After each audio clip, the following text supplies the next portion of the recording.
There's a quote that says, as the quality of women go in society, so does the society.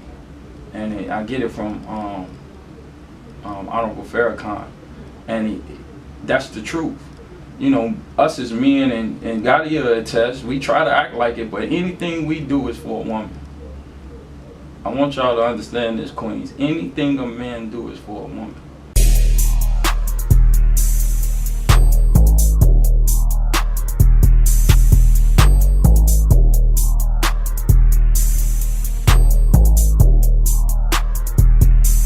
You are live with Queen Imani right now, and I got some special guests in the building. They already been talking trash. As soon as they got in here, already been giving me a hard time. I got D Nash, Gotti, and Cappy Point Dexter is in the building, y'all. What's good?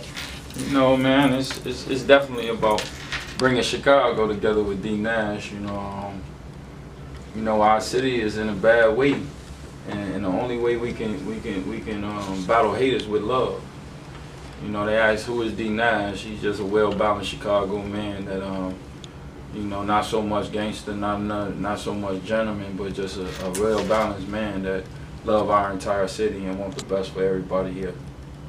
So go ahead and tell us, start from the beginning, and, you know, start telling us about yourself, and then we're gonna start going into, you know, what you got going on right now, and, you know, your stand on things. You know, I was born in Chicago. Yeah, I look young, but I'm 38 years old. You know, Chicago public school system raised me. I was fortunate to go to Kosminski, and at that time it was on 53rd and Ingleside in High Park, and they had a gifted kids program. So that was a program that sent inner city kids to private boarding school. And if you know anything about private boarding schools, it's some of the top echelon, some of the most wealthiest families in America send their kids to them. So in '93, I had the opportunity, but I had ducked the program because my dad at the time, he worked on Amtrak. And he had came and got me and my little brother. I was 11 and he was 5, and my mom had 4 kids. And he just came and got his 2 boys, so he was a single father. You know, they say that don't exist, but he was a hell of a dude. And I remember I had ducked the program because I wanted to go to Kenwood. I didn't want to go to no dang old private boarding school. And at that time, Kenwood had some of the best looking women on earth going out. You know, Kenwood known for, you know, having some beautiful women. So I just wanted to play basketball, go to Kenwood, and then shoot off to college. He had always been in the drug game, and it was really, really prevalent in our community. So I went to 35th and State, where I had some cousins, and within 3 years of being out of the boarding school, I didn't recognize myself. All the goals and the hopes and dreams of a schoolboy had turned over to my street name, which was D-Boy. And I didn't even have a street name. One of the guys that was one of our chiefs, what we would call him in the streets, that he died at 32. You know, the good die young. Where we from, you damn near don't even get peach fuzz on your face where we from. And, you know, it was a tragedy in itself. But, you know, he called me D-Boy, and that was my name before it was popular. And so, you know, I didn't recognize myself, but I always had a love for our community, and I knew at the height of me selling drugs, I wasn't really making no money because I was introduced to real wealth at 14. I was really introduced. You had some young men whose fathers had their own private planes. That same high school, Kobe Military, look it up, is $43,000 a year to go to high school right now. I said, man, when I was in jail, because I was incarcerated in a federal institution from 05 to 13, which I got a really great relationship with Bump J. You know who Bump J is. You know, he's the people's champ. You know, he's the goon's goon. Mm-hmm. And one of the things I asked him was, did he understand his power and influence when he was in it? And he didn't. He didn't understand it until it was too late, when he was behind federal walls. And that's what I'm trying to get these young men to understand. When I talked to Zach TV, I said, do you understand your influence and power in our city? Just like all money ain't good money, all interviews ain't good interviews. Mm-hmm. You know, some of these things, you know, you pour gasoline on the fire. So you know, I'm fighting this thing, this community, you know, four-pronged. It's the entertainment, it's us as a community. The community is this, us knowing, we know the killers we know the killers, we know the dealers, we know everything. And my thing is, you know, when Ray come in and out your house with the gun, you don't say nothing. He might come in the house with the gun hot and put it up under your bed. You don't say nothing. But when Ray gets shot, all hell break loose. Nah, because it's like this, and I had to stop myself. I used to glorify the killer, and I'm gonna be frank with you. I got a lot of dudes that really get down. Ain't no statute of limitations, and we don't do no talking for my generation, but it's like this. If it's so cool, if I glorify my homie shooting, yeah, he a healer, this and that. So I'm glorifying that he didn't shot somebody else. I don't know if it's his mama or anybody. So my whole thing is, if somebody shoot your mama, do you be like, ooh, he a hitter, he put in work on my mama? Or if he shoot your brother, do you say he a hitter? Damn, he did my little brother dirty, but he put in work. Nah, you be crying, screaming, and hollering. So if it ain't right for it to happen to you, let's prevent it from happening to others. Really getting back to the essence of what Chicago is. We done got to so much savagery, so much this, so much that. We don't have no balance in our town. We don't have no balance, and it shows. I'm Gotti from the group Boo and Gotti. You might know me from that group, Boo and Gotti. We started with R. Kelly. Well, Boo was with R. Kelly in 98, 99. I joined in 2000. And Boo brought me abroad, and I started rapping in 98. But I was born here in Cook County Hospital in Chicago, and I moved across the street from Flowers High School on the west side. Then my family moved on Fernand and Avers, Chicago Avenue in Mayfield. Then by the time I was 5, I moved to Bellwood. By the time I was 14, I moved on North Avenue in Central with my grandmother. And I started selling weed at 13, started selling coke at 14. By the time I was 15, going on 16, I was selling heroin, and I got involved in the street gangs like all the kids do in the neighborhoods here. And I dropped out of high school. I went to McKinley, then Roosevelt Junior High. I went to Proviso West for 2 years and got kicked out. And well, they kicked me out of Bellwood, an incident I had in my parents' backyard. So I was on the west side selling drugs, gang banging, affiliated with that life. Got locked up for a murder, first-degree murder at 19 years old. And I beat it. I was locked up 19 and a half months. Justice prevailed. I had a lot of time to think. So after 19 and a half months, I got out. And my money I made selling drugs, I wanted to invest and do something smart and right. And I think I got a cell phone shop with my uncle. And then after that, I tried to get into some real estate, started back hustling, and I ran across my partner, Boo. He was with R. Kelly, and I was putting my CDs in Max Records, George's Music Room, Sam Goodies. I was putting my CDs in all the mom and pop stores that I had. I started rapping in 98, and in 99, my CDs was in a lot of mom and pop stores. So Boo invited me to meet R. Kelly. At that point, he was with him for 2 years, and I sat with R. Kelly, played ball, talked to him like 2 days straight, and he made me promise him I wouldn't sell drugs and gangbang anymore if he brought me along, and made me and Boo a group, and I made that promise to him. And I stopped selling drugs when I was 23 years old. That's my first job with R. Kelly. I never had a job before. I don't have a GED, I don't have a diploma. I started back trying to go to school at night classes at Cosmopolitan downtown, and I got kicked out of there. But over the years, I got my act all the way together.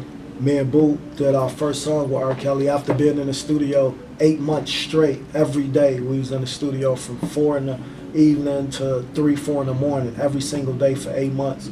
He put us on a song called the I Wish remix to the homies that was lost. We did a video for it, and we became famous instantly. And we was still in the studio every day, wasn't getting paid at that point. We got paid for the I Wish remix song. Then we did the regular Fiesta. Then we did the remix Fiesta. Jay-Z came and recorded right at Chicago Tracks by Cabrini Green Projects. We did that video. We blew up instantly. We was household names. Me and Boo was continuing to work on our album. So Def didn't offer as much. Murder Inc. didn't offer as much. Cash Money said they'd give us whatever we want. So we did the deal with Cash Money. They gave us $650,000 to split for our first deal.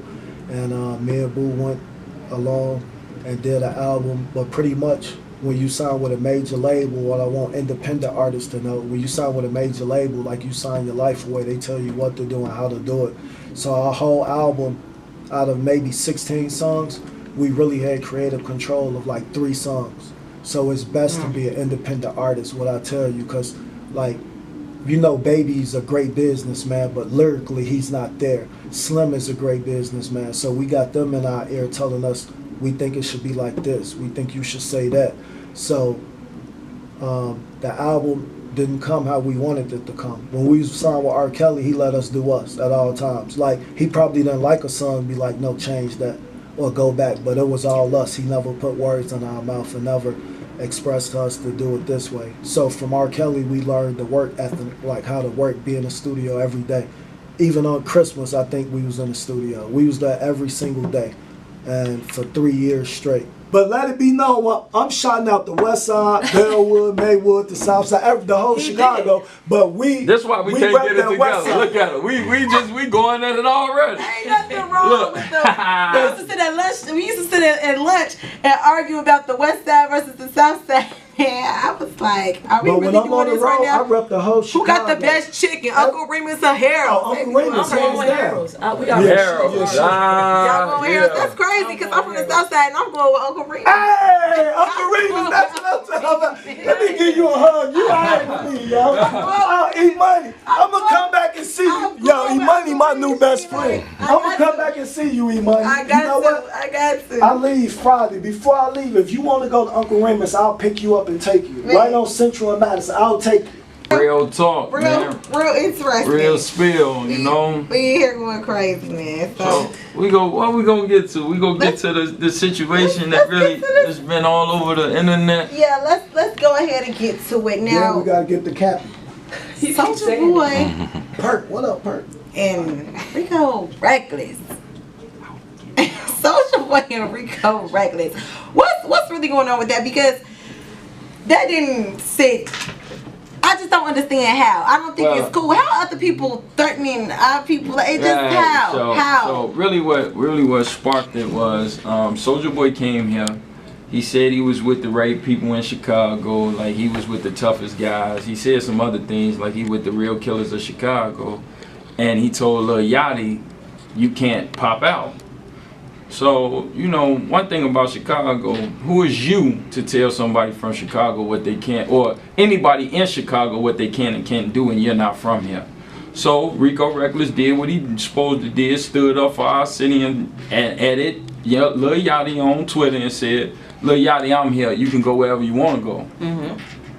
And me as a big homie, I felt like he handled it in the right way. Because who is you to come here and dictate our pace? Chicago dictates Chicago pace, period. So then, you know, it went back and forth. And thank God that, you know, we didn't get into it about a person that ended up flying to Dubai and out of here. He here all but one day and almost sent the city up. Yeah. So then you got Rico Recklezz, who is a talented young man. He did the diss song, and he's a PR genius. He's a branding and PR genius. Like when he did the Hit 'Em Up song, making fun of all Chicago artists. And it was just a funny song. And you know, kudos to Lil Herb. He did an interview out there with I think 50 Cent. This is 50, and he was like, man, it wasn't nothing. I laughed about it and woo woo. Right. And that's what we got to get to. We got to get out our own way, man. Rap is entertainment, man. Let's not put so much realism in it. We really the only ones in America that's really doing it real, because everybody else having fun getting a whole lot of money. A whole lot of money. The same people take our style, do what they do, and they getting a whole lot of money. A la Atlanta, Cali, the Smurda guys that was out there, you know, New York. And That's what it is. So we got to look at it, man. Really, entertainment is WWF. Whoever got the best slam, whoever come off the rope the best. Yep. That's just what it is, and that's what we got to get to in Chicago, so the money can flow. Cause they ain't coming back for the drill music. So anyway, back to the situation, and then one of my dear friends, Mr. Whole Thing, they out in Cali, and he hear about the $100,000 put on Rico Recklezz head. And I ain't gonna say no names, but one of the guys, it was all from Chicago, was in the Bay Area.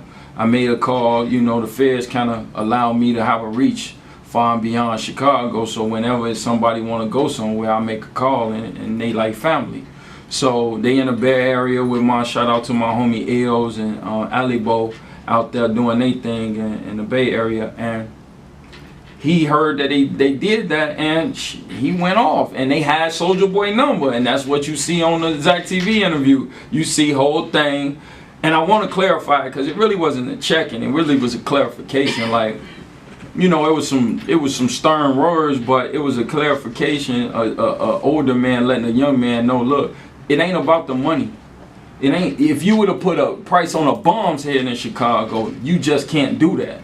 This is Chicago. We are one here. And if you don't show unification, other people from outside will manipulate situations.